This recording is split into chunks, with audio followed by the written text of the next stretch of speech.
దయగలిగిన కన్న తండ్రి, ఈ వైరా పట్టణంలో మరో నెలలో మీ ఉన్నతమైన మాటలను పరిశోధన ద్వారా నేర్చుకోవడానికి ఆశ కలిగి వచ్చిన మీ పిల్లల ప్రాణాలను మీ వాక్యముతో తృప్తిపరచమని కోరుతూ, కేవలం వాక్యాన్ని విని విడిచిపెట్టువారిగా ఉండక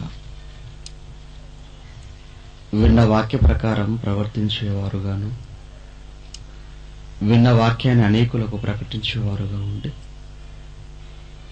మీరున్న మహాలోకానికి చేరుకునే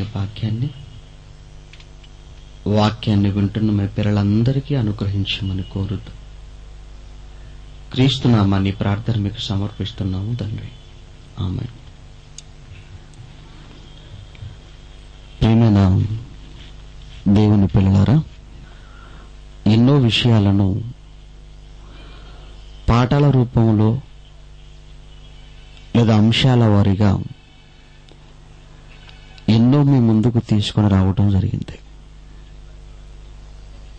అందులో భాగంగానే ఈ నెలలో జరుగుతున్న ఈ సదస్సుకు సైతం బైబిల్ చెప్పిన ఆ ప్రవక్త ఎవరు అని, బైబిల్ చెప్పిన ఆ ప్రవక్త ఎవరు? ప్రియమైన దేవుని పిల్లలారా, ఈ పాఠం యొక్క ముఖ్య ఉద్దేశం ఏంటంటే, ఈరోజు సమాజంలో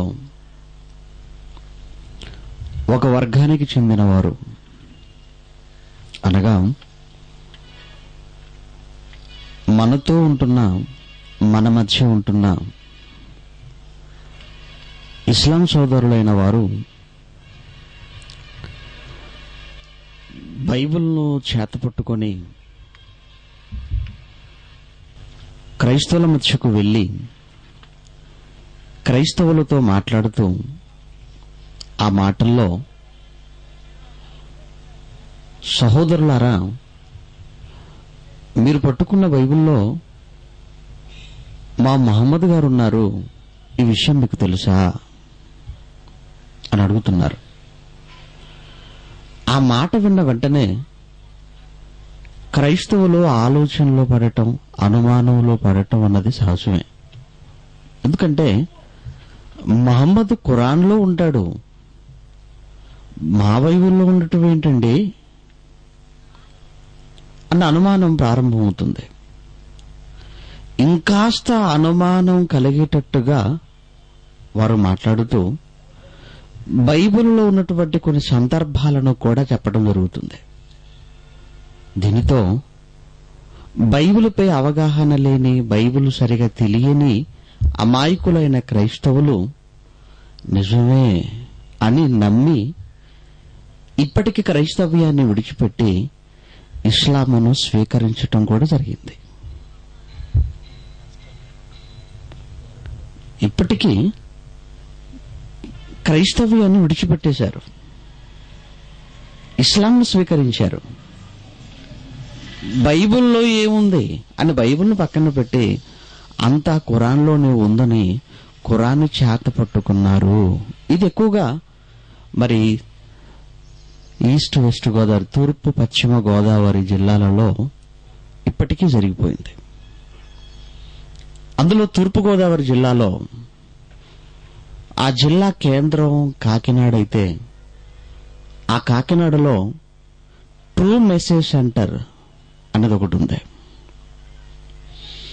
ఆ ట్రూ మెసేజ్ సెంటర్ వారు అదే పనిగా చాలా సంవత్సరాల నుంచి బైబిలుకు భిన్నమైనటువంటి రచనలు చేస్తున్నారు, బైబిలుకు భిన్నమైనటువంటి వ్యాఖ్యలు చేశారు, బైబిలుకు భిన్నమైన ప్రసంగాలను సీడీల రూపంలో క్రైస్తవుల మధ్యకు విడిచిపెట్టేశారు. కనుక ఇలాంటివి జరుగుతున్నప్పుడు మన కళ్ళ ముందు అసలు ఇది ఎంతవరకు వాస్తవం అని మనం ఆలోచన చేయవలసిన అవసరత మనపై ఉంది. అందుకే దేవుడు బైబిల్ ఇచ్చిన తర్వాత బైబిల్ని ఏదో ఇంట్లో ఉన్న వస్తువుల్లా పెట్టుకోమని లేదు ఆయన. అలంకారంగా పెట్టుకోమని లేదు, లేదా అప్పుడప్పుడు వాడుకునే పుస్తకంగా దీన్ని చూడమని చెప్పలేదు. మరి ఏం చెప్పాడు అనంటే, మీరు పట్టుకున్న బైబిలుపై మీరు పట్టు సాధించాలి అన్నాడు. అనుభవాన్ని సంపాదించుకోవాలన్నాడు. అనుభవజ్ఞులు అవ్వాలి అన్నాడు. ఇదే పౌలు తిమోతికి రాసిన మొదటి పత్రిక 2:4 మీరు చూస్తుంటారు.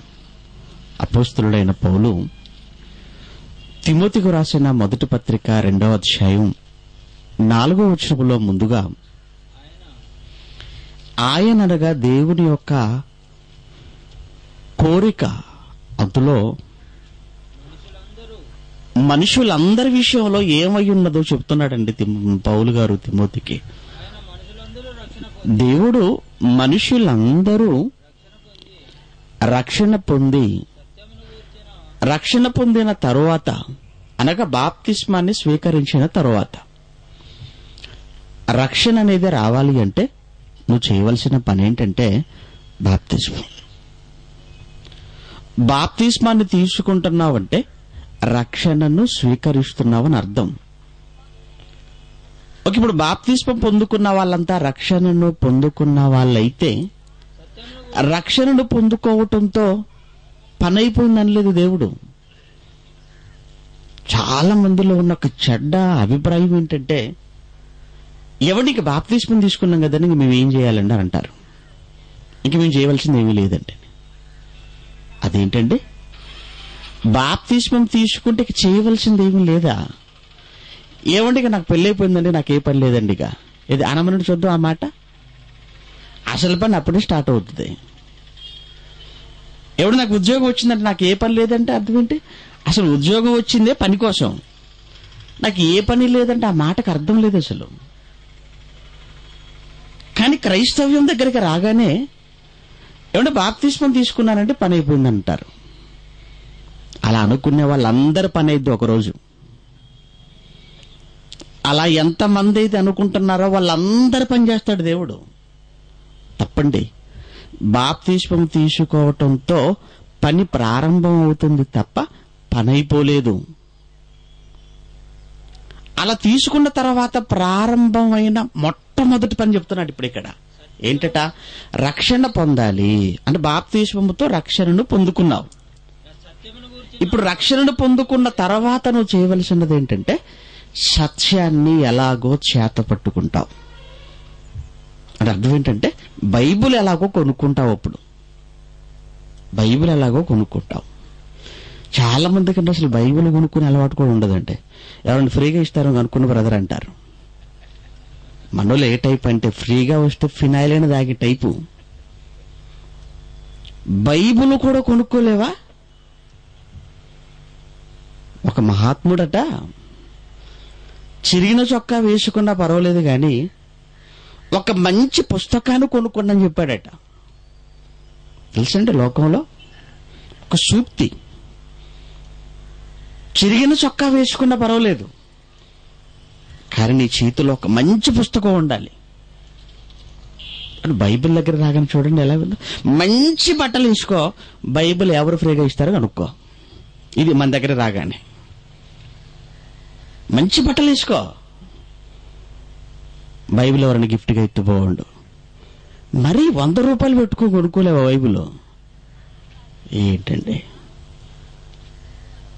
ఎలాగో బాప్తిస్మంతో బైబిల్ కొనుక్కుంటారా? కొనుక్కున్న తర్వాత బైబిల్ కొన్న తర్వాత ఏం చేయాలట? బైబిల్ అంటే సత్యం. బైబిల్ అన్న మాటకు అర్థం సత్యం అండి, వాక్యం. సత్యము అనగానే వాక్యము అని అర్థం. పేరు మాత్రం సత్యం పెట్టుకుంటారు, నోరు తెరిస్తే అంత అసత్యమే.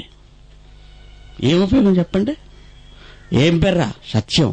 ఏం చెప్తున్నావురా? అసత్యం. ఎందుకు? ఆ మధ్య మొత్తం కంపెనీకే సత్యం అని పెట్టుకున్నాడు రామలింగరాజు అనేటోడు. సత్యం కంప్యూటర్స్ అని పెద్ద సంస్థ, సాఫ్ట్వేర్. ఆఖరికి అంత అసత్యం జరిగింది, అంత మోసం జరిగింది. ఆ తర్వాత రామలింగరాజు కాస్త జైల్లోకి వెళ్ళిపోయాడు. పేరు కూడా మార్చేశారు. లేదంటే సత్యం చెప్పినవాడు, సత్యం అన్న పేరు కేవలం ఒకే ఒక్క ఆయనకు సరిపోతుంది. ఆయనే యేసుక్రీస్తు అండి.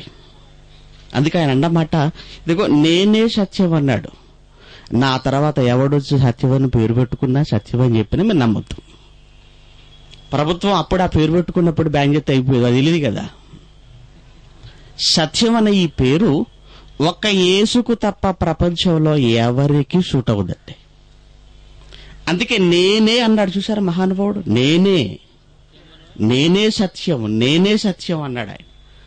ఆయన చెప్పిందే సత్యం అండి. కనుక సత్యం అన్నది 66 పుస్తకాలలో ఉన్నదే. అదే ఆదికాండం నుంచి ప్రకటన వరకు. ఇప్పుడు నువ్వు రక్షణ పొందుకున్నావు బాప్తిస్మంతో, ఆ తర్వాత ఏం చేయాలట? సత్యమును గూర్చిన అనుభవ జ్ఞానము అన్నాడు, చూసారా. అనగా వాక్యమును గూర్చిన అనుభవ జ్ఞానం.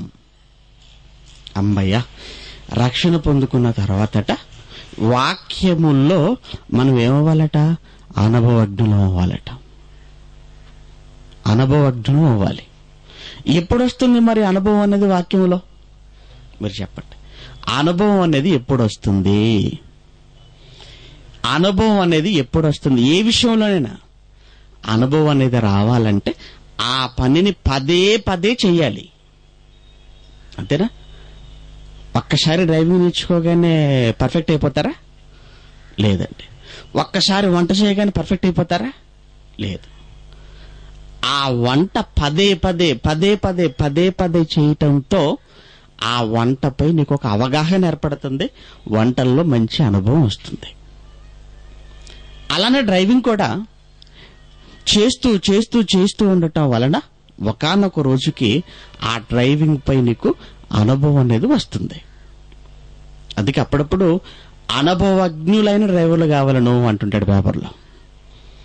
డ్రైవర్లు అనొచ్చు కదా, డ్రైవర్లే కావాలన్నారు అనుకోండి, 100 మంది వచ్చి నిలబడతారు. స్టీరింగ్ తిప్పటం వస్తుంది, కాకపోతే దేని గుద్దుతారో తెలియదు. అందుకే ఏముండాలి? డ్రైవర్కి అనుభవం ఉండాలి. ఎందుకు అనుభవాన్ని అడుగుతున్నాడు అంటే అనుభవజ్ఞుడు జాగ్రత్తగా ఉంటాడు. అనుభవజ్ఞుడు జాగ్రత్తగా ఉంటాడు, క్షేమంగా తీసుకెళ్లిపోతాడు.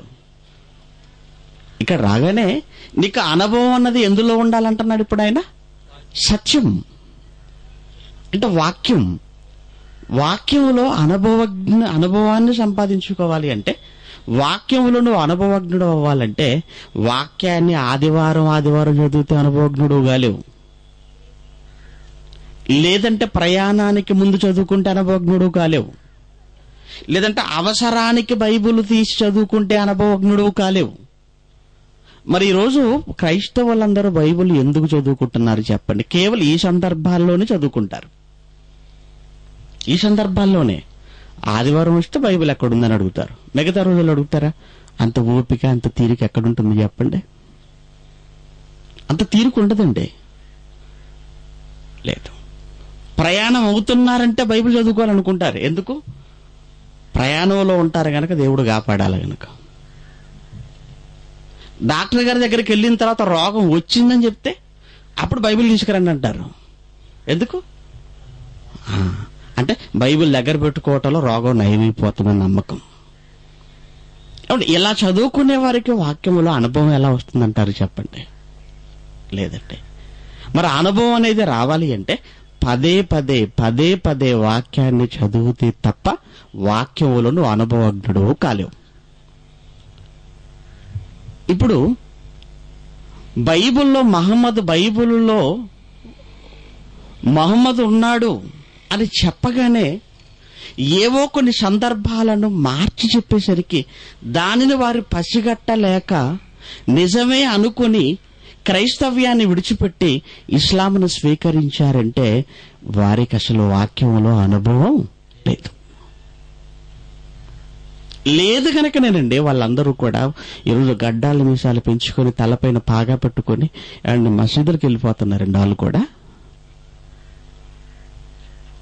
క్రైస్తవ్యంలో నుంచి ఇస్లాంలోకి మారిపోయిన వాళ్ళు. అంత విచిత్రంగా చూడండి. అంటే వీళ్ళు కూడా అమాయకులు ఎవరున్నారా అని చూస్తుంటారండి. అమాయకులు ఎవరున్నారా అని చూస్తుంటారు, ఎక్కడున్నారా అని చూస్తుంటారు. ఇంత ఓపెన్ గా మనం ప్రకటన ఇచ్చి పబ్లిక్ మీటింగ్ పెట్టుకుంటుంటే ఇక్కడికి ఎందుకు రారు చెప్పండి? అందులో బైబిల్ ఆపర్చునిటీని ఎందుకు టచ్ చేయరు చెప్పండి? మన దగ్గరికి ఎందుకు వచ్చి అడగరు చెప్పండి? ఇక్కడికి వెళ్ళిపోతే వాళ్ళు క్రైస్తవులు అవుతుంది, మన దగ్గరికి వస్తే. మన దగ్గరికి వస్తే వాళ్ళు క్రైస్తవులు అయిపోవాలి. అందుకే మన దగ్గరికి రారండి వాళ్ళు. అయినా నేనేదో నువ్వు ప్రకటించుకోవడానికి బదులు అనవసరంగా ఎందుకయ్యా బైబిల్ జోలికి వస్తున్నారు, బైబిల్లోనికి ప్రవేశిస్తున్నారు? మన రాజ్యాంగం మనకి ఎంతవరకు అవకాశం ఇచ్చిందంటే ఎవరు నమ్ముకున్న దాన్ని వాళ్ళు ప్రకటించుకోవచ్చు, అంతవరకే. అంతకు మించి ఒకరు మరొకరి విశ్వాసాలలోకి ఎట్టి పరిస్థితుల్లో కూడా వెళ్ళకూడదు. అదే 295(a) సెక్షన్.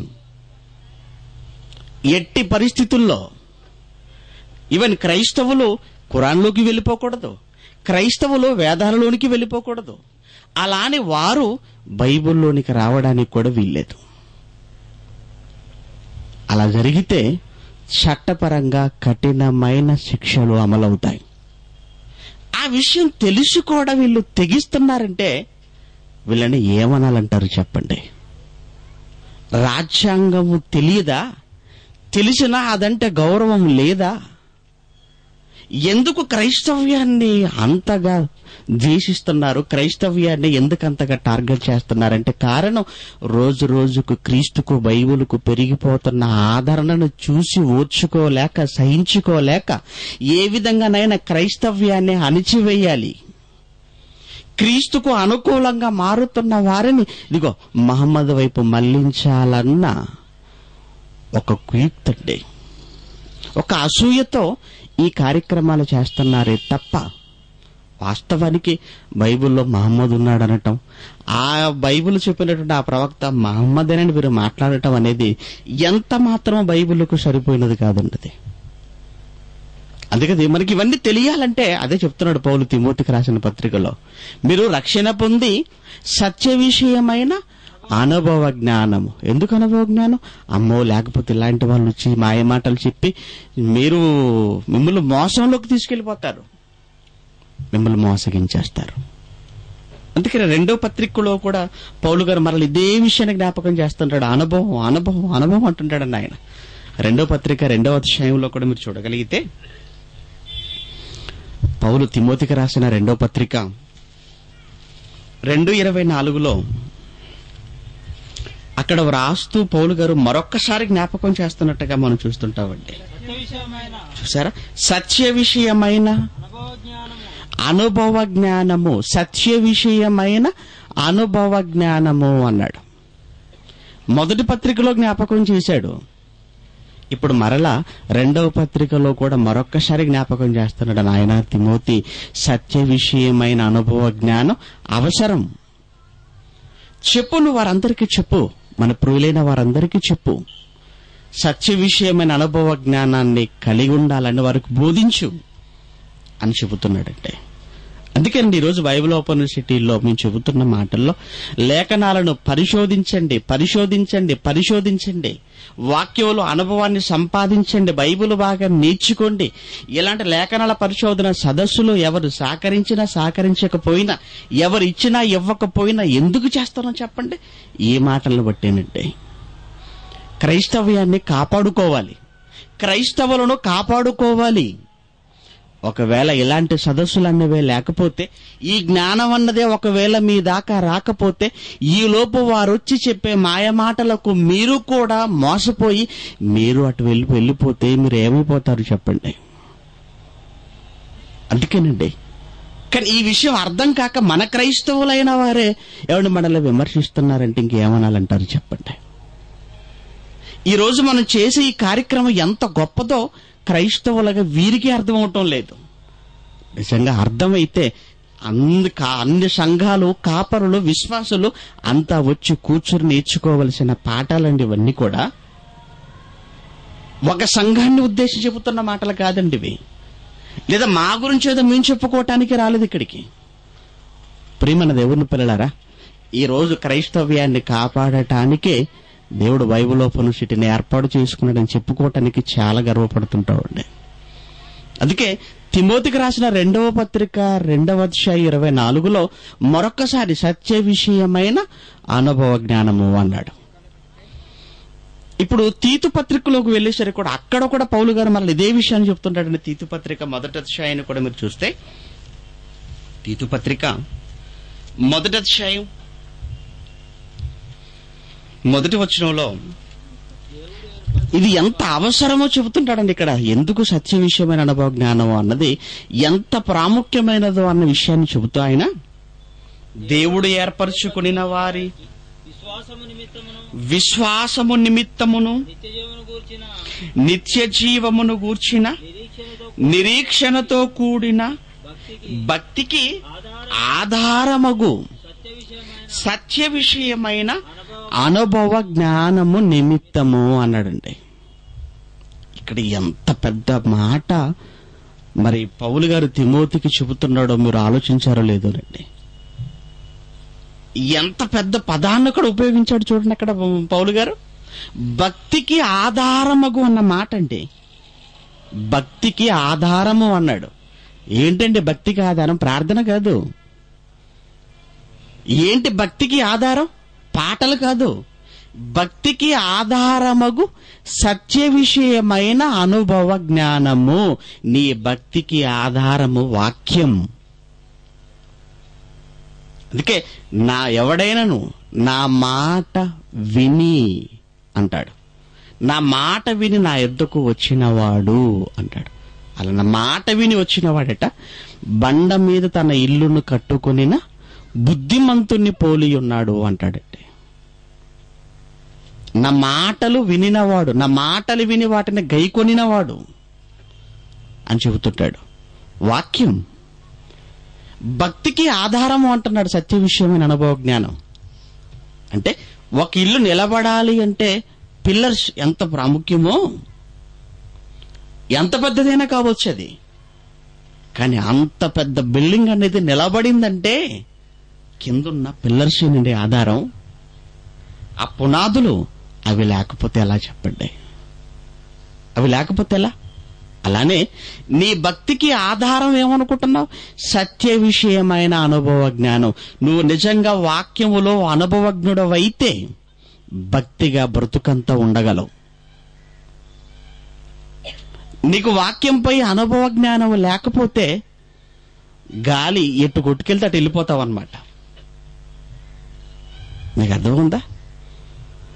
గాలి ఎటు వీస్తే అటు వెళ్ళిపోతావు అంటే నువ్వు చెత్త అన్నమాట. నువ్వు ఎప్పుడు చెత్తవు?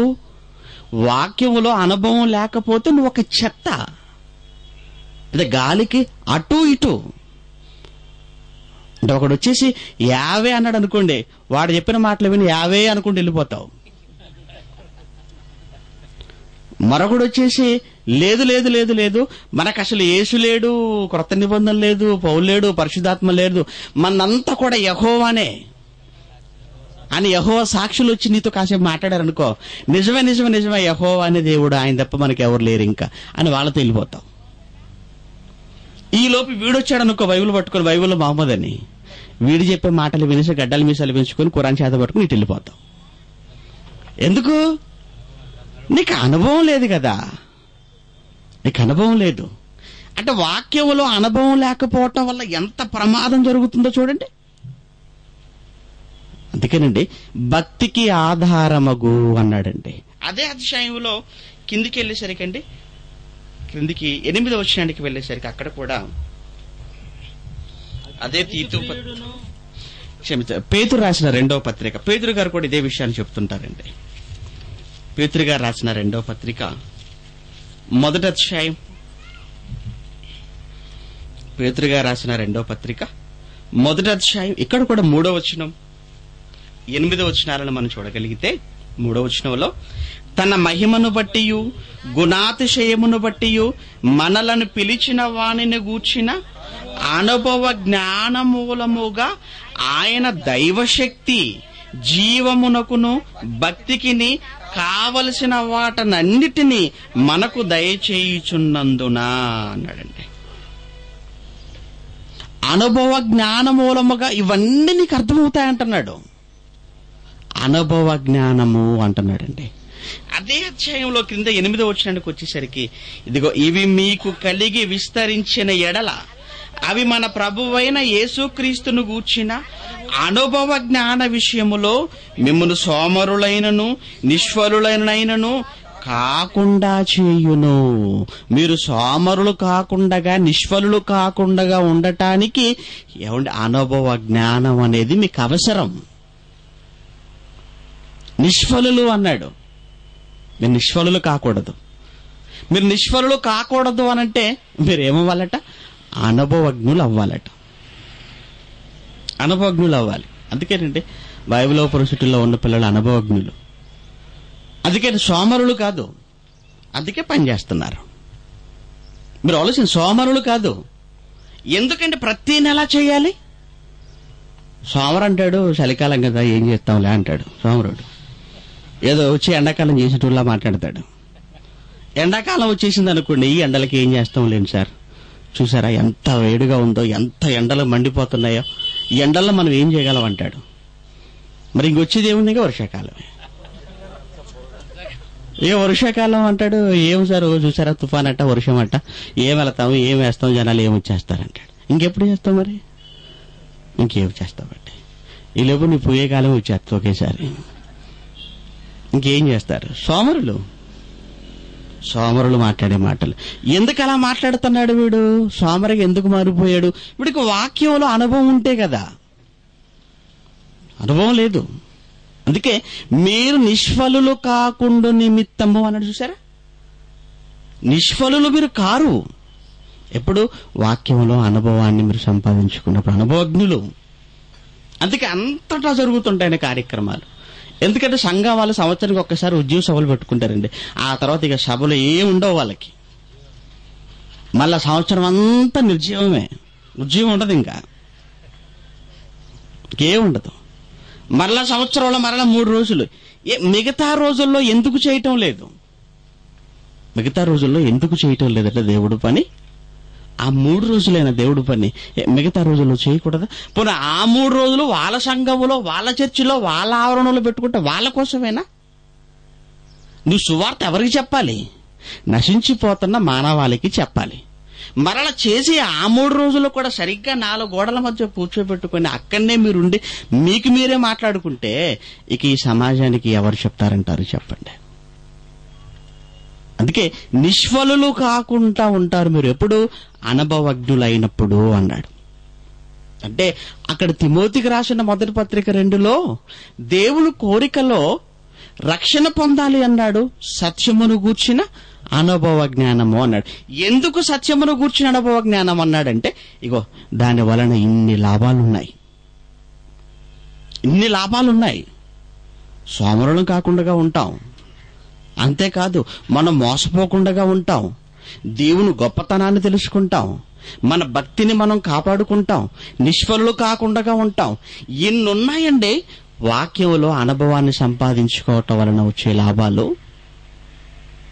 అందుకే ప్రేమన దేవుని పిల్లలారా, వాక్యంలో అనుభవం లేదు గనకనే ఈరోజు వాళ్ళ బైబిల్ పట్టుకుని బైబిల్లోని 4 మాటలు కంఠస్థం చేసి ఆ 4 మాటలు గడగడా చెప్పేసరికి విని వీళ్ళంతా వణుకుతూ, అమ్మో వీడికి బైబిల్ బాగా తెలిసేమో, వీడు చెప్తున్నది నిజమేమో అనుకొని, నిజంగా బైబిల్లో మహమ్మద్ ఉన్నాడేమో అనుకొని, నిజంగా మేము నమ్ముతున్నది అబద్ధం అనుకొని బైబిల్ విడిచిపెట్టి వాళ్ళ వెనకాల వెళ్ళిపోతున్నారంటే.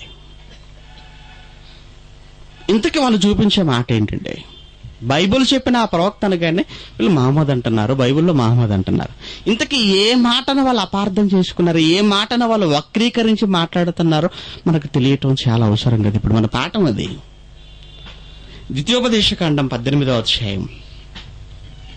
ద్వితీయోపదేశకాండం 18వ అధ్యాయం 16వ వచనం నుంచి మనం చూడగలిగితే, ద్వితీయోపదేశకాండం 18వ అధ్యాయం 16వ వచనం నుంచి మనం చదివితే, ఈ గొప్ప అగ్ని నాకు ఇకను కనబడకుండును గాక, కాబట్టి సందర్భం తెలియాలి కదండి. బైబిల్ చదువుతున్నప్పుడు ఎప్పుడు కూడా అంటే సందర్భం ఏంటి, సమయం ఏంటి, ఎవరు మాట్లాడుతున్నారు, ఎవరితో మాట్లాడుతున్నారు, ఈ వివరణ అనేది తెలియాలండి బైబిల్ చదువుతున్నప్పుడు. ఇది తెలియకపోతే చాలా ప్రమాదం జరిగిపోతుంటే, మీరు నా నామమున దయ్యములను వెళ్ళగొట్టుదురు, పాములను ఎత్తిపట్టుకుందురు, మరణకరమైనది ఏది త్రాగినను అది మీకు హాని చేయదు అని చదువుకుంటాం. నీకోసం చెప్పాడు అది. అయితే అక్కడ పాము జరబడిందట, వీళ్ళు పట్టుకో చూద్దాం. మరి చదువుకుంటున్నావు కదా, అక్కడ విషయం పెట్టాడు, తాగుతావా? ఏం కాదట. విషయం దాకా హాస్పిటల్కి ఫోన్ చేయని అవసరం లేదు, ఇంక నీకు 108 అవసరం లేదు నీకు. ఎందుకు? ఏం కాదన్నాడు. ఈ మాటలు చూపించానండి. అహ్మదీదాత్ అనేవాడు చాలా మంది క్రైస్తవ పండితులు ఓడించేశాడండి. కారణం ఏంటో తెలుసండి? బైబిల్లో వ్రాయబడిన మాటలు, యేసు చెప్పిన మాటలు అన్నీ మనకే అని వాళ్ళు అనుకోవటం. జరిగిన పొరపాటు ఏంటంటే, యేసు పలికిన మాటలు అన్నీ మనకే అనుకోవటం. అన్నీ మనకేనా? యేసుక్రీస్తులో వీళ్ళంతా గలిలే సముద్రంలో ఉన్నారు, శిష్యులందరూ కూడా ధోనిలో. యేసుక్రీస్తు 4వ జామున వస్తున్నాడు అక్కడి నుంచి నడుచుకుంటూ. వచ్చేది ఆయననా అన్న అనుమానం వచ్చేసి, లేదు భూతని భయపడిపోతున్నారు. తీరా దగ్గరికి వచ్చాడు మహానుభావుడు. ఎందుకు మీరు భయపడుతున్నారు అన్నాడు. ప్రభు మీరేనా అని అడుగుతున్నాడు పేతురు గారు. నేనే. అలా అయితే నేను కూడా నీకులాగా సముద్రం మీద నడవాలన్నాడు. అయితే రా అన్నాడు. కాలేయ అన్నాడు. ఎవరితో చెప్తున్నాడు? పేతురుతో. యేసు చెప్పినవన్నీ మనకే అనుకుంటే, ఏది నువ్వు వెళ్ళే చూద్దాం సముద్రంలో. ఆయనతో చెబితే వేసిన ఆయనే మునిగాడు. ఎవరిని వేయమన్నాడో ఆయన మునిగాడు. ఇప్పుడు నువ్వు వెళ్ళి వేసావనుకో, ఇక మళ్ళీ ట్రావిగా అటే. ఎందుకు? అది ఎవరు చేయాలి? అది ఎవరికి చెబితే వారు చేయాలి. చేసిన ఆయనే మునిగిపోతున్నాడు, చెప్పిన ఆయనే. ఎవరి విషయంలో చెప్పాడో ఆయనే మునిగిపోతున్నప్పుడు ఇంక నువ్వు తేల్తావా చెప్పు? లేదండి. అబ్రాహాం కొడుకుని బలి ఇవ్వమన్నాడు. ఏది ఆ బలి నీకోసం అన్నట్టుగా, నాకే చెప్పినట్టు అన్నట్టు అనుకుంటావు అక్కడే? బైబుల్ చదువుతున్నప్పుడు ఎవరు మాట్లాడుతున్నారు, ఎవరితో మాట్లాడుతున్నారు, ఏ సందర్భంలో మాట్లాడుతున్నారు, ఈ క్లారిఫికేషన్ అనేది తెలియాలని. లేకపోతే బైబిల్ అర్థమవుతుంది అసలు. మీరు ఇప్పుడు సందర్భం ఏంటంటారా? ఇదిగో మోషే ఇశ్రాయేలీలను ఐగుప్తు నుంచి కానానుకు నడిపిస్తున్నటువంటి వేళ వీళ్ళందరూ, ఇశ్రాయేలీలందరూ అరణ్యంలో ఉన్నారు. ఆ సమయంలో దేవుడు మోషేతో ఇశ్రాయేలులతో చెప్పమన్న మాటది. దేవుడు మోషేతో ఎవరితో చెప్పమన్నాడు? ఇశ్రాయేలులతో చెప్పమన్న మాట. ఒకనాడు దేవుడు మోషేతో ఇశ్రాయేలులకు చెప్పమన్న ఈ మాటను ఈరోజు ఈ సహోదరులు తప్పుగా అపార్థం చేసి, ఇది మా కొరకే చెప్పాడని వీళ్ళనుకుంటున్నారు ఈరోజు. అది చాలా తప్పట్టే. దానికి మనం ఏమనుకుంటాం చెప్పండి? మనం ఏమంటాం చెప్పండి? వాళ్ళు అపార్థం చేసుకునే దానికి మనం ఏమన్నాం? వాళ్ళు అపార్థం చేసుకుంటే. కానీ ఇది బైబుల్ ప్రకారంగా ఇది రైట్ అని మేము నిరూపిస్తామని బల్లా గుద్ది మాట్లాడుతూ ఏమంటే తప్పుగా అనేక మంది మనసులను చెరపటం, అది వాళ్ళు చేస్తున్న ప్రధానమైన తప్పు, నేరం అండి. అది తప్పండి. బైబిల్లో కూడా దేవుడు ఇదిగో మీరు పరల జోలికి వెళ్ళకూడదు అన్నాడండి పేతురు గారి ద్వారా. మీరు పరల జోలికి వెళ్ళకూడదు అన్నాడు. ఎంత మంచి బైబిల్ అండి నిజంగా, మీరు ఆలోచించండి. రాజ్యాంగం చెప్పకముందే చెప్పాడండి దేవుడు. రాజ్యాంగం అనేది మనకు స్వతంత్రం వచ్చిన తర్వాత అంబేద్కర్ కూర్చొని ఆయనతో పాటు మరికొంతమంది కలిసి రాసిందండి రాజ్యాంగం. అందులో ఒకరి విశ్వాసంలో ఉన్నవారు మరొకరి విశ్వాసంలోకి వెళ్ళిపోకూడదని చెప్పాడు, అంటే పరుల జోలికి వెళ్ళకూడదని. కానీ మొదటి శతాబ్దంలోనే పేతురు గారి ద్వారా 4వ అధ్యాయంలో మొదటి పత్రికలో దేవుడు ఇదిగో పరుల జోలికి వెళ్ళకూడదు అని పలికించాడు. అంటే అర్థమేంటి? పరుల విశ్వాసాలలోనికి నువ్వు వెళ్ళడానికి వీల్లేదు. ఎంత మంచి దేవుడు అండి, ఎంత మంచి బైబిల్ మీరు చెప్పండి. ఆ మాట అనకుండా ఉంటేనండి ఈరోజు ఆ మాట అన్న మన వాళ్ళు అనవసరంగా అందరి విశ్వాసంలోకి వెళ్ళిపోతున్నారండి. పరలో విశ్వాసాల్లోనికి వెళ్ళొద్దని దేవుడు చెప్పిన తర్వాత కూడా కొంతమంది వెళ్ళి దెబ్బలు తింటున్నారు. తెలుసు కదండి. ఒకటి వేదాలలో క్రీస్తు అంటాడు. వేదాల్లోనా బైబిల్లో ఉన్నాడా? బైబిల్లో లేడా? వేదాల గురించి నీకెందుకు, భగవద్గీత గురించి నీకెందుకు, నీ చేతిలో బైబిల్ ఉన్న తర్వాత నీకు ఇంక వీటి గురించి ఎందుకు?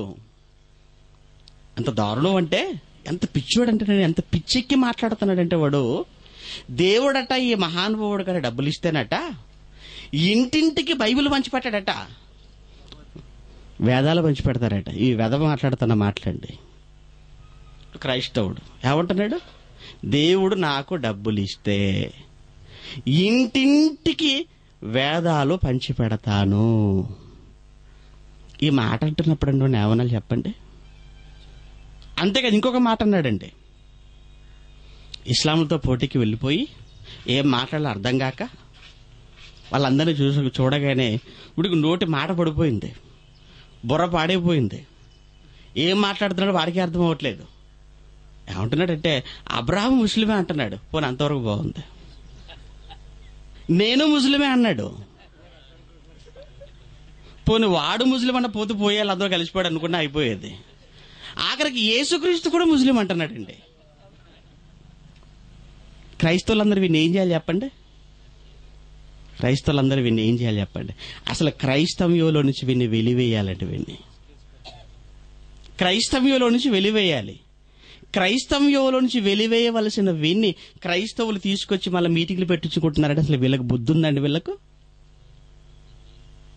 వీళ్ళకి అసలు బుద్ధి ఉందా? వీళ్ళకి అసలు బైబిల్ తెలుసా? వాడు తప్ప ప్రపంచంలో ఇంకెవడు దొరకనట్టు. ఏం తెలుసండి వాడికి? అసలు ఏం తెలీదు, ఏమీ తెలియదండి. ఇక్కడ మాట్లాడుతున్న మాట అండి, ఒకనాడు మోషే ఇశ్రాయేలులను ఉద్దేశించి పలుకుతున్న మాట. చూడండి ఇప్పుడు 17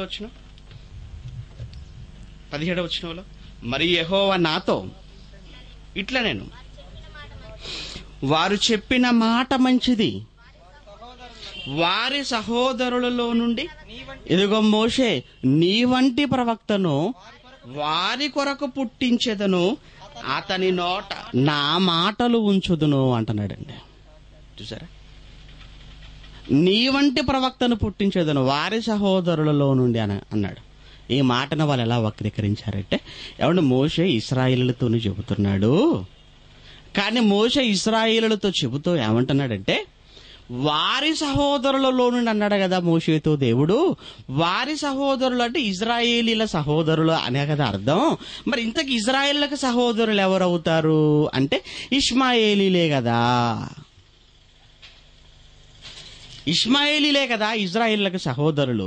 కనుక రాబోయే ఆ ప్రవక్త ఎవరిలో నుండి రాబోతున్నాడని చెప్పాడు మోషే గారు? ఇక్కడ ఇష్మాయేలీలో నుండి అని చెప్పాడు. మరి ఇష్మాయేలీలో నుండి వచ్చిన ఆఖరి ప్రవక్తగా ఎవరు కనపడుతున్నారు? మహమ్మద్ గారు కనపడుతున్నారు. కనుక ఇప్పుడు మీరంతా మనమంతా వినవలసిన మాట ఎవరి మాట? ఆ మహమ్మద్ గారి మాట వినాలి. మీరేంటి యేసు దగ్గరనే ఆగిపోయారు? మిమ్మల్ని తీసుకెళ్తారండి మహమ్మద్ గారి దగ్గరికి.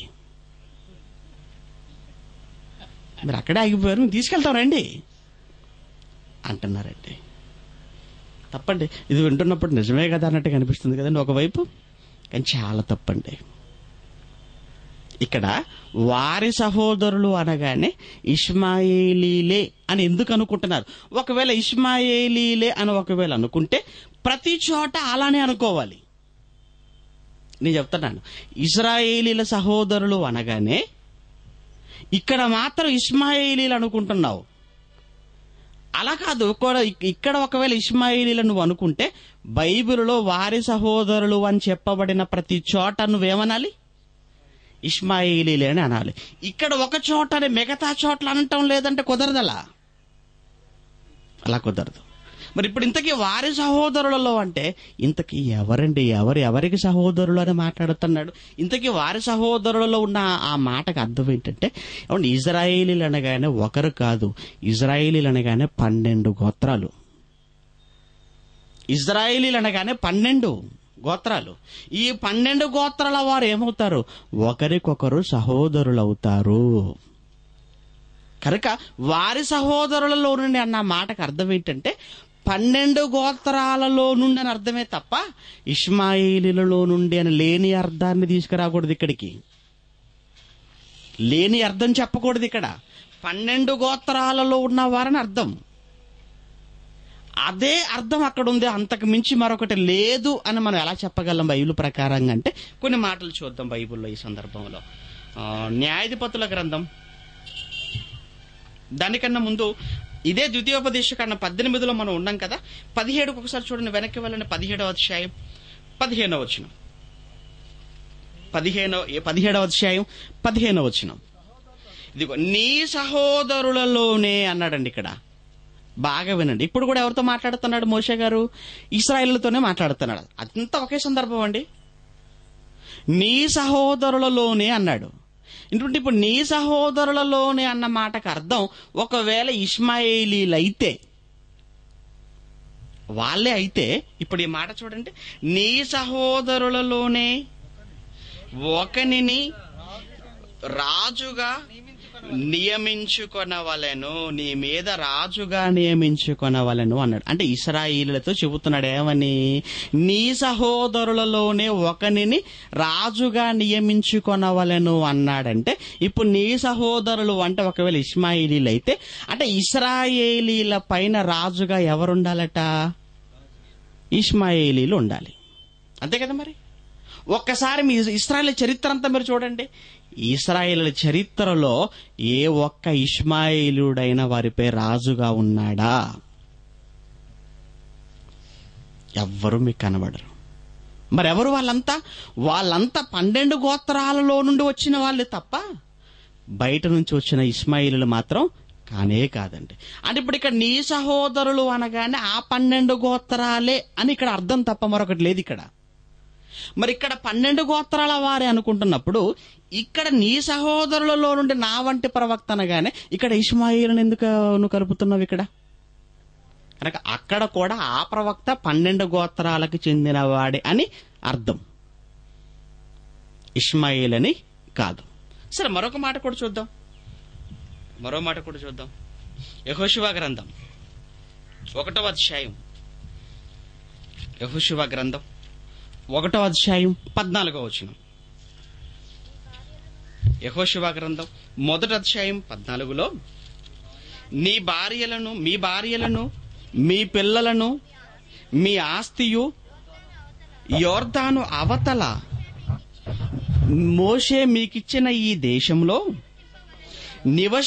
నివసింపవలన గాని పరాక్రమవంతులను శూరులనైన మీరందరూ యుద్ధ సన్నద్ధులై మీ సహోదరులకు ముందుగా అన్నాడండి. ఇక్కడ మీ సహోదరులకు ముందుగా అన్నాడు.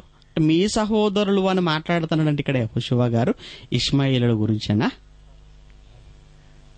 మీ సహోదరులకు ముందుగా అన్నాడు అంటే ఇంతకీ ఎవరు వీళ్ళు అంటే 12వ వచనంలో ఉంటుంది అది.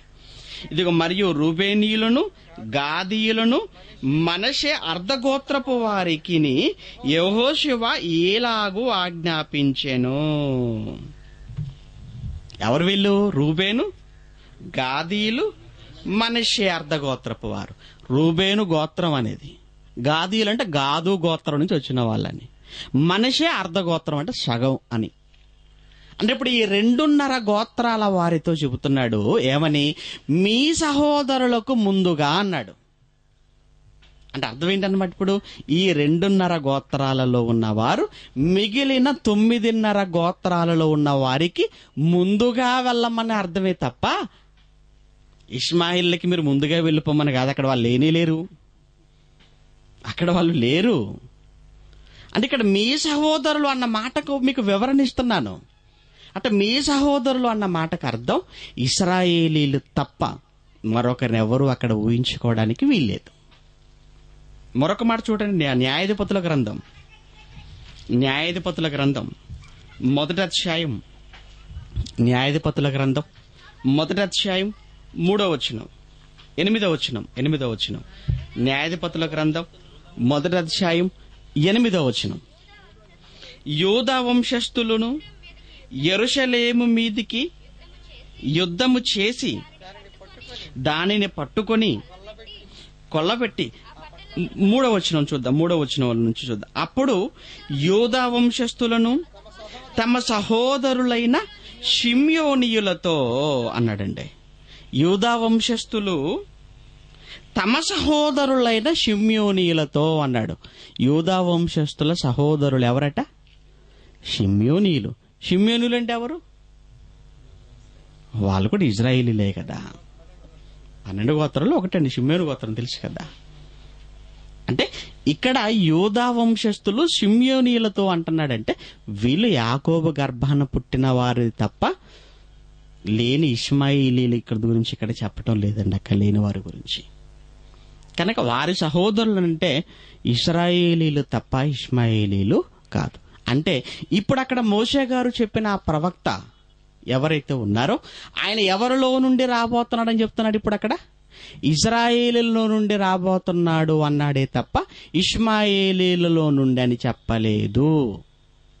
కనుక ఇప్పుడు ఆ ప్రవక్త అన్న ఆయన ఎవరిలో నుండి రావాలి? ఇప్పుడు ఇశ్రాయేలీలో నుండి రావాలే గాని ఇష్మాయేలీలో నుండి రావడానికి వీల్లేదు. అటువంటిప్పుడు ఇప్పుడు మహమ్మద్ అనే అతను ఇష్మాయేలీయుడా ఇశ్రాయేలీయుడా అంటే అతను ఇష్మాయేలీయుడు. అతను ఇష్మాయేలీయుడు అయినప్పుడు ఇప్పుడు మోషే చెప్పిన ఆ ప్రవక్త మహమ్మద్ ప్రవక్త అయ్యే అవకాశం లేదు. ఒక విషయం క్లియర్ అయిపోయిందండి. అదేంటంటే అసలు మొట్టమొదటిగా ఉండవలసిన క్వాలిఫికేషన్ ఏంటంటే ఆ ప్రవక్త అన్న ఆయన ఎవరై ఉండాలి? ఇజ్రాయేలీయుడై ఉండాలి. కనుక ఇప్పుడు ఈ మహమ్మద్ అనే ఆయన ఇజ్రాయేలీయుడు కాదు గనక ఆ ప్రవక్త అతను కాదు. మరి ఆయన కాదు, మరి యేషయాను మనం నమ్ముకోవటం కాదు, యేషయాను మనం ఎలా చెప్పగలం? ఎందుకంటే అందరూ వచ్చారు ప్రవక్తలు. అటువంటిప్పుడు వచ్చిన వారందరిలో యేసుక్రీస్తే ఆ ప్రవక్తను మనం ఎలా చెప్పగలం? దానికి బైబిల్లో ఉన్న మనకున్న ఆధారాలు ఏంటి అని ఒకసారి బైబిల్లోనికి వెళ్ళి మరలా చూద్దాం. ఇప్పుడు ఇదే సందేహం ఒకనాడు ఆ యేసేనా ఆ ప్రవక్త అన్న సందేహం ఒకనాడు యేసుక్రీస్తు సమకాలికలో కూడా వచ్చిందండి. వచ్చినప్పుడు ఆయనకు ముందుగా వచ్చిన ప్రవక్త యోహాను గారు ఆయన దగ్గర కొంతమందిని పంపించారండి. పంపించినప్పుడు వాళ్ళు ఆయన అడుగుతున్నప్పుడు ఆయన ఇస్తున్న సమాధానాలు ఏంటో ఒకసారి యోహాను సువార్త 1వ అధ్యాయం మీరు చూస్తే, యోహాను సువార్త 1వ అధ్యాయం 19వ వచనం. యోహాను సువార్త 1వ అధ్యాయం 19లో నీవెవడవని అడుగుటకు యూదులు యెరూషలేము నుండి యాజకులను లేవీయులను యోహాను యొద్దకు పంపినప్పుడు, ఎందుకు పంపించారటండి? ఆయన వాక్యం విని రమ్మని పంపలేదు. కేవలం అండి ఇదిగో మీరు వెళ్ళి ఆయన ఎవరో తెలుసుకుంటారండి. ఎవరో తెలుసుకొని రావటానికి ఇంత ప్రయాసమా? కొంతమంది అండి రే ఏం చెప్తాడో వినరాపోరా అని పంపిస్తుంటారండి. వెళ్ళండి, ఏం చెప్పబోతున్నాడు వినండి, వెళ్ళి రే జాగ్రత్తగా విని రాసుకొని మారు మనసు పొందురా అని చెప్పరు. ఏం చెప్తున్నాడో వినరా ఒకసారి. మన గురించి ఏమని చెప్తున్నాడా? మన సిద్ధాంతాల గురించి ఏమని చెప్తున్నాడా? మన సంఘాల గురించి ఏమని చెప్తున్నాడా? వీళ్ళు లోపల ఉంటాడు, ఏజెంట్ని పంపిస్తాడన్నమాట. అలానే వీళ్ళంతా వెనకాల ఉన్నారు, ఏజెంట్లను పంపించారు. వీళ్ళు వచ్చిన ఏజెంట్లు యోహాను గారి దగ్గరకు వచ్చి అడుగుతున్నారనమాట. ఏమని? ఇప్పుడు చూడండి, వచ్చిన వాళ్ళట అడుగుతున్నారు. ఏమండి యోహాను గారు మీరు క్రీస్తా? ఎందుకంటే మాకు ఉన్నటువంటి ప్రవచనాలు 3 ప్రవచనాలు ఉన్నాయి ప్రస్తుతానికి నెరవేరవలసినవి. అదేంటంటే మొట్టమొదటగా మీకు ఆ ప్రవచనం ఒక నెరవేరాలి. యూదయ దేశ బెత్లెహేమ యూదా ప్రధానులు ఎంత మాత్రం అల్పమైన దానవు కావు. అదొకటి ఉంది మాకు. మరొకటి ఉంది, దానికన్నా ముందు చెప్పాడు మోషే గారు ఆ ప్రవక్త గురించి. మరొక ప్రవచనం ఉంది, అదేంటంటే ఇదిగో ఆ మహాభయంకరమైన దినం రాకమునుపు ఏలియా వంటి ఆత్మీయ శక్తి కలిగిన వాడై మరలా మీ దగ్గరికి వస్తాడు అంటాడు.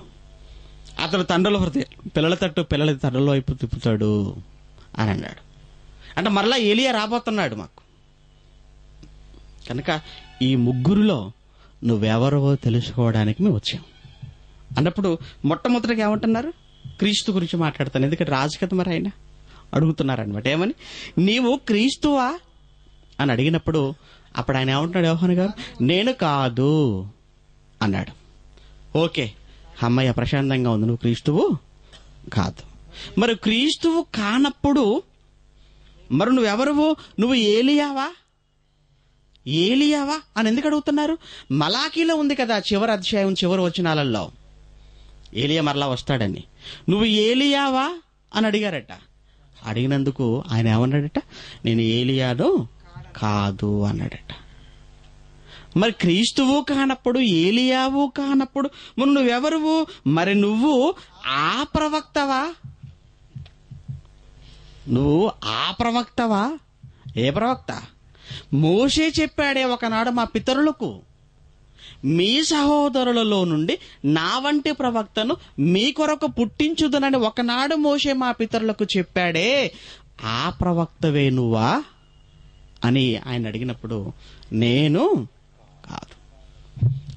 అంటే యోహాను గారు ఆ ప్రవక్త కాదని ఆయన ఒప్పుకున్నాడండి.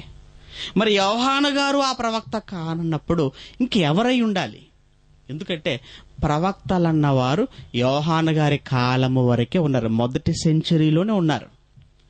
మొదటి శతాబ్దము వరకే ప్రవక్తలు ఉన్నారు. ఆ తర్వాత వచ్చి నేను ప్రవక్తనన్నా కాదు, నేను అపోస్తలుడనన్నా కాదు, ఆ తర్వాత ఇంకా నేను ఏది అని చెప్పుకున్నా నువ్వు కానే కాదు. బైబిల్లో చాలా మంది అండి ఈరోజు ప్రవక్తను పెట్టుకుంటున్నారు. చాలా మంది వాళ్ళ పేర్లకు ముందు, చాలా మంది అంటే వాళ్ళ పేర్లకు ముందు అపోస్తలులను పెట్టుకుంటుంటారు. అపోస్తలుడు అన్న మాటకు అర్థమేది లేదు, కానీ అపోస్తలుని పేరు పెట్టుకుంటారు. తప్పండి, ఎవ్వరు లేరు ఇప్పుడు. ప్రవక్తలు అన్న వాళ్ళు ఎప్పటి వరకు ఉన్నారు అని బైబిల్ చెప్పింది. ఒకసారి మీ బైబిల్లో చూడండి, యేసుక్రీస్తు ఏమని చెప్పాడు. లూకాసు వార్త 16వ అధ్యాయం 16వ వచనం. లూకాసు వార్త 16వ అధ్యాయం 16వ వచనం. యోహాను కాలము వరకు ధర్మశాస్త్రమును ప్రవక్తలను ఉండిరి. ఎంత క్లియర్ గా ఉందో చూడండి. ఎప్పటి వరకు ఉన్నారట ప్రవక్తలు? యోహాను గారి కాలము వరకే. మరి ఆయన కాలం ఎప్పుడు? మొదటి 100 సంవత్సరాలు. అంటే ప్రవక్తలు అనబడిన వారు మొదటి 100 ఏళ్ల వరకు ఉన్నారు.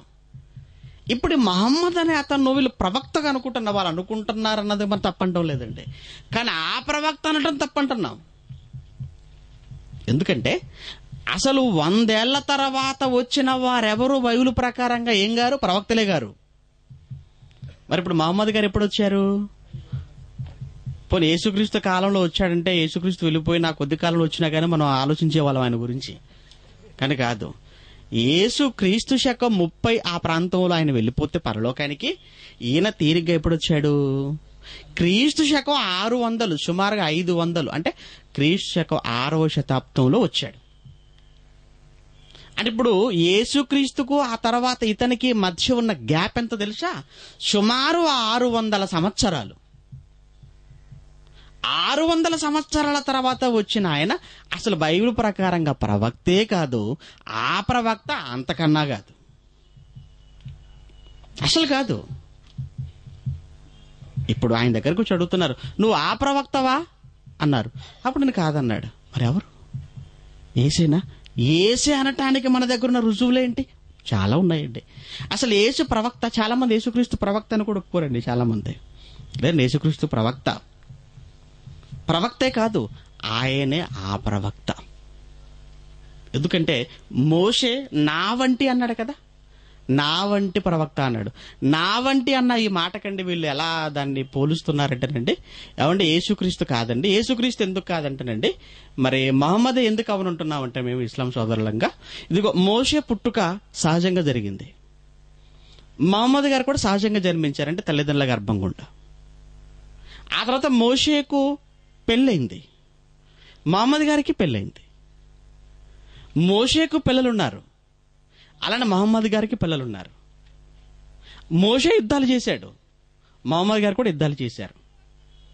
మోషే ధర్మశాస్త్రం రాశాడు, మహమ్మద్ గారు ఖురాన్ రాశారు. ఆయన సహజంగా మరణించాడు, ఇతను కూడా సహజంగా మరణించాడు. అంటే ఎన్ని పోలికలు, దగ్గర పోలికలు ఉన్నాయి చూడండి మోషేకు మహమ్మద్ గారికి. కనుక నా వంటి అన్నాడు కనుక ఇక మోషేలో ఉన్న పోలికలన్నీ కూడా మహమ్మద్ గారిలో ఉన్నాయి కనుక ఆయనే ఈయన. అంటే పోలికనగాని ఇవేనా తీసుకునేది? పోలికనగాని ఇవేనా తీసుకోవాల్సిందే? లేదంటే అయితే ఇప్పుడు మోషే మహమ్మద్ ఇద్దరు ఒక్కటే అంటే సరిపోదండి, కుదరదు. అసలు ఎందుకంటే మోషే గురించి దేవుడిచ్చిన సాక్ష్యం అండి, మోషే నా ఇల్లంతటిలో నమ్మకమైన వాడు. మరి మహమ్మద్ గారి గురించి ఆ మాట ఎవరన్నారో తెలియదు, అన్నారో లేదో కూడా తెలియదు. ఇక రెండవది ఏమండి, మోషే గురించి మాట్లాడుతున్నప్పుడు భూమి మీద మోషే అంత సాత్వికుడు మరొకరు లేరన్నారు. మోషే గురించి అండి. అయినా మోషే నా వంటి ప్రవక్త అన్నాడంటేనండి, మోషేలో ఉన్న క్యారెక్టర్ని తీసుకోవాలి తప్ప భౌతికంగా కనిపించేటివి కాదండి తీసుకోవాల్సిందే. ఏమండి, వాడు వీడు ఇద్దరు ఒక్కటేనండి అంటే అర్థం ఏంటి? ఒక్కటే అనే మాట ఎలా అర్థం చేసుకుంటారు చెప్పండి? అంటే ఎప్పుడు వీడేసుకున్న బట్టలే వాడేసుకుంటాడు, వాడు దూవినట్టు వీడు దూవుతాడు, వాడేసుకున్న షూ వీడేసుకుంటాడు. ఇదేనా పోలికండి? లేదండి. ఏమండి, వాడి ఆలోచన వీడి ఆలోచన ఒకటేనండి, వీడు పని వాడు పని ఒకటేనండి. వీడేది చేస్తే వాడదే చేస్తాడండి. ప్రవర్తనండి అక్కడ. అంతేకాని వేసుకునే బట్టల గురించి, చేసుకునే పిల్లల గురించి, పిల్లల గురించి, కనే పిల్లల గురించి కాదండి అక్కడ పోలిక అనేది. ఒకవేళ అదే తీసుకోవాలనుకుంటే మరి మోషే ఎంతమందిని చేసుకున్నాడు, మహమ్మద్ గారు అంతమందిని చేసుకోవాలి. మరి ఆయన ఒక్కడిని చేసుకుని మరి ఈయన మరి ఎంతమందిని లైన్లో పెట్టాడు చెప్పాలి. మరి దానికి మరి ఎంత దారుణం అంటేనండి, 6 సంవత్సరాల వయసులో ఉన్న పాప ఆడపిల్లని తీసుకెళ్లిపోయి 9 సంవత్సరాల వయసులో ఆ అమ్మాయితో పెళ్లి చేసుకొని, కాబట్టి అసలు యేసుక్రీస్తుకు మహమ్మద్ గారికి పోలికట్ట భరించలేకపోతున్నామండి. అసలు భరించలేకపోతున్నామండి. వద్దండి. ఒకవేళ మీకు గొప్పవాడైతే కావచ్చండి, మేము కాదంటాం లేదు దానికి. మేమెవరు కాదంటానికి? మీకు గొప్పవాడైతే కావచ్చు, ఆయనలో ఉన్న గొప్పతనం అంటే మీరు చెప్పుకోండి, కానీ యేసుక్రీస్తుతో దయచేసి పోల్చకండి. అసలు మోషేకే సరిపోడు, ఇక యేసుక్రీస్తుతో పోలిక ఏంటండి ఆయనకు? యేసుని శకపురుషుడు అంత ప్రపంచం. మరి మహమ్మద్ గారిని ఏముందో ప్రపంచం యేసుక్రీస్తుని యుగ పురుషుడు అంది. అసలు మహమ్మద్ ఎప్పుడు పుట్టాడో చెప్పాలన్నా క్రీస్తు శకమని చెప్పాలి. అది చెప్పకపోతే అసలు ఈయన పుట్టుకకు అర్థమే లేదు. ఈయన ఎప్పుడు మరణించాలో చెప్పాలన్నా మహమ్మద్ గారు ఎవరి పేరు చెప్పాలి? యేసు పేరు చెబితే కానీ మహమ్మద్ గారికి అడ్రస్ లేదు. అంటే ఇప్పుడు ఆయనకు యేసుకు పోలికేంటి అసలు? లేదండి. యేసుక్రీస్తు ప్రవక్త అండి, అంతేకాదండి యేసుక్రీస్తు ఆ ప్రవక్త అండి. ఎందుకంటే మోషే నా వంటి అన్నాడంటేనండి, మోషే ఒకనాడు ఇశ్రాయేళ్ల మధ్య కారణ జన్ముడుగా పుట్టాడు. పుట్టుక చూడండి. అలానే యేసుక్రీస్తు ప్రపంచంలో ఉన్న మనుషుల కోసం కారణ జన్ముడుగా పుట్టాడు. ఇక రెండవది, మోషే గురించి దేవుడు సాత్వికుడు అన్నాడు, యేసుక్రీస్తుతో కూడా అదే అన్నాడు. నా ఇల్లంతటిలో నమ్మకమైన వాడు అన్నాడు, యేసు విషయంలో కూడా అదే చెప్పాడు. అంతేకాదు, మోషే ఆనాడు ఎన్నో అద్భుతాలు చేశాడు, సూచక్రియలు చేశాడు, మహత్కార్యాలు జరిగించాడు. వారు మహమ్మద్ ఏం చేశాడు? మహమ్మద్ గారు ఏం చేశారు? కానీ యేసుక్రీస్తు మాత్రం మరల అదే చేశాడండి. అందుకేనండి యేసుక్రీస్తును ఆ కాలంలో అందరూ ప్రవక్తగా అంగీకరించారు, అంతేకాకుండా ఆయనను ఆ ప్రవక్తగా కూడా అంగీకరించారండి. అందుకే కొన్ని మాటలు యేసు ప్రవక్త అని ముందుగా మనం చూడాలంటే, మరి యోహాను సువార్త 4వ అధ్యాయం, యోహాను సువార్త 4:19, యేసు ప్రవక్త. అక్కడ సమరయ స్త్రీ వచ్చి యేసుతో, అయ్యా నువ్వు ప్రవక్తవని గ్రహించుచున్నాను అన్నదండి. అలానే యోహాను సువార్త 9:17, గ్రుడ్డివాని కన్నులు తెరవబడిన దినమున అతను పరిచయులు వచ్చి నీకు కన్నులు తెరిచిన వాడి గురించి నువ్వు ఏమనుకుంటున్నావు అన్నప్పుడు ఆయన ఒక ప్రవక్త అనుకుంటున్నానని చెప్పడం మనం చూస్తుంటామండి.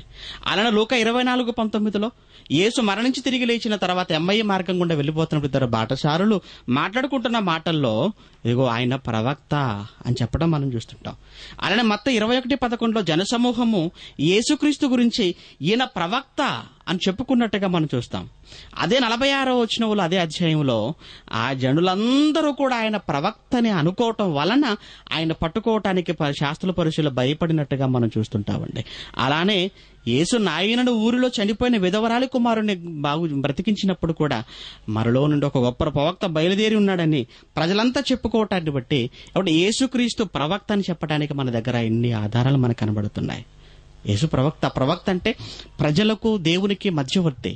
దేవుడు చెప్పిన మాటల ప్రజలకు చెప్పేవాడు ప్రవక్త అయితే, యేసు కూడా తన సొంతగా తాను ఏమి చెప్పక సాక్షాత్తు దేవుడు చెప్పమన్న మాటలను ప్రజలకు చెప్పాడు గనక ఆయన ప్రవక్త అవుతాడు. అంతేకాదు యేసుక్రీస్తు ఆ ప్రవక్త. యేసు ఆ ప్రవక్త అనటానికి ఆయన ఇశ్రాయేల్ గోత్రం నుంచి, ఇశ్రాయేల్లోని ఒక గోత్రమైన యూదా గోత్రం నుంచి వచ్చాడో మనకు తెలుసు. అంటే యేసుక్రీస్తు ఇశ్రాయేలీయుడు. ఆ ప్రవక్త అవ్వాలంటే మొట్టమొదట ఉండవలసినది ఏంటంటే ఇశ్రాయేలీయుడై ఉండాలి. యేసు ఇశ్రాయేలీయుడు అంటే 100%. మోషేలో ఉన్న క్యారెక్టర్ యేసులో ఉందంటే ముందు కనబడుతూనే ఉంది మనకు. మరి ఆయన ఆ ప్రవక్త బైబిల్లో మనకి ఏమైనా ఆధారాలు ఉన్నాయంటే ఉన్నాయండి. బైబిల్లో మనకి ఎన్ని ఆధారాలు ఉన్నాయో చాలా మనం చూపించగలం. అందులో ఒకటి యోహాను సువార్త 6:14 ప్రజలంతా కూడా యేసుక్రీస్తుని గురించి మాట్లాడుతూ లోకమునకు రాబో ప్రవక్త ఈయనే. యేసు అక్కడ 5 రొట్టెల 2 చేపలతో 5,000 మందికి ఆహారం పెట్టిన తర్వాత జరిగిన సూచక్రియను చూసి, ఎందుకు జరిగిన ఆ సూచక్రియను చూసి ఆ ప్రవక్తను జ్ఞాపకం తెచ్చుకున్నారంటే, ఒకనాడు వారి పితరులకు కూడా మోషే ఆహారం పెట్టాడు అరణ్యంలో, ఒక సూచక్రియ. అందుకే ఆనాడు పితరుల కాలంలో మోసే జరిగించిన ఆ సూచక్రియను జ్ఞాపకం తెచ్చుకొని యేసు చేసిన దాన్ని కళ్ళ ముందు చూస్తూ, ఈయనే ఆనాడు మా మోసే చెప్పిన ప్రవక్త యేసే. అలానే 7వ అధ్యాయంలో యోహాను సువార్త 40వ వచనంలో కూడా నిజముగా ఈయన ఆ ప్రవక్త అని ప్రజలంతా చెప్పుకున్నట్టుగా కూడా 7:40లో మనం చూస్తుంటే యోహాను సువార్తలో. అంతకన్నా మరో ప్రాముఖ్యమైన విషయం అపోస్తుల కార్యములో మరి పేతురు గారు మాట్లాడిన మాటలు. అపోస్తుల కార్యములు 3వ అధ్యాయం 22-23 వచనాల్లో మనం చూస్తే మోషే ఇట్లా అంటున్నాడు. ఏమంటున్నాడు మోషే? ఇదిగో ప్రభువైన దేవుడు నా వంటి ఒక ప్రవక్తను మీ సహోదరులలో నుండి మీ కొరకు పుట్టించును. ఆయన మీతో ఏమి చెప్పినను అన్ని విషయంలో మీరు ఆయన మాట వినవలను. ఆ ప్రవక్త మాట వినని వాడు ప్రజలలో ఉండకుండా సర్వనాశనం అయిపోతాడు అని ఎవరు చెప్తున్నారు ఇప్పుడు? ఇక్కడ ఇది పేతురు గారు. ఇది ఎవరి మాట అని చెబుతున్నాడు? మోషే గారితో దేవుడు చెప్పిన మాటగా చెబుతున్నాడు. ఎవరి విషయంలో చెప్తున్నాడు ఇక్కడ పేతురు గారి మాటను? మహమ్మద్ విషయంలో కాదు, అప్పుడే లేడు ఆయన. ఎవరి గురించి చెప్తున్నాడు? యేసుక్రీస్తుని గురించి చెబుతున్నాడు. యేసుక్రీస్తుని గురించి. ఇదిగో మీరు నాశనం అవ్వకుండా ఉండాలంటే ఈరోజు మీరు వినవలసినది ఎవరి మాట? యేసు మాట. ఈరోజు ప్రపంచం కాపాడబడాలంటే, ప్రపంచం నాశనం అయిపోకూడదంటే, ప్రపంచంలో పుట్టిన వారు ఎవరైనా సరే మీ జీవితాలు నాశనానికి వెళ్ళిపోకూడదు అనుకుంటే ఎవరైనా కానివ్వండి, అందరూ వినవలసినది సాక్షాత్ ఎవరి మాట అని చెప్తున్నాడు పేతురు గారు? యేసు మాట అని చెప్పాడు. కనుక ఈరోజు ఇస్లాం సోదరులు వాళ్ళు అర్థం చేసుకోవాల్సిన విషయం ఏంటంటే, ఈరోజు వారు కూడా వినవలసినది ఎవరి మాట? యేసు మాట. ఎందుకంటే యేసు నేనే అన్నాడు. ఇంకా మరెవరో వస్తారని ఆయన ఏమీ చెప్పలేదు. మరెవరో వస్తారని చెప్పలేదు ఆయన. నేనే మార్గం అన్నాడు పరలోకానికి. కనుక ప్రపంచంలో ఎవరైనా, ఎంతటి వారైనా పరలోకానికి వెళ్ళాలనుకుంటే ఇదిగో యేసుక్రీస్తు ద్వారా మాత్రమే సాధ్యమవుతుంది. ఆయనే ఆ ప్రవక్త. అందుకేనండి యేసుక్రీస్తు విషయంలో యేసుక్రీస్తు ఒక మంచి మాట చెప్పటం మనం చూస్తుంటామండి. లూకా సువార్త 7:23లో చివరి మాటగా, ఇదిగో నా విషయమై అభ్యంతర పడనివాడు ధన్యుడు అన్నాడు. లూకా సువార్త 7వ అధ్యాయం 23వ వచనంలో నా విషయమై అభ్యంతర పడనివాడు ధన్యుడు అంటే అర్థం ఏంటో తెలుసా?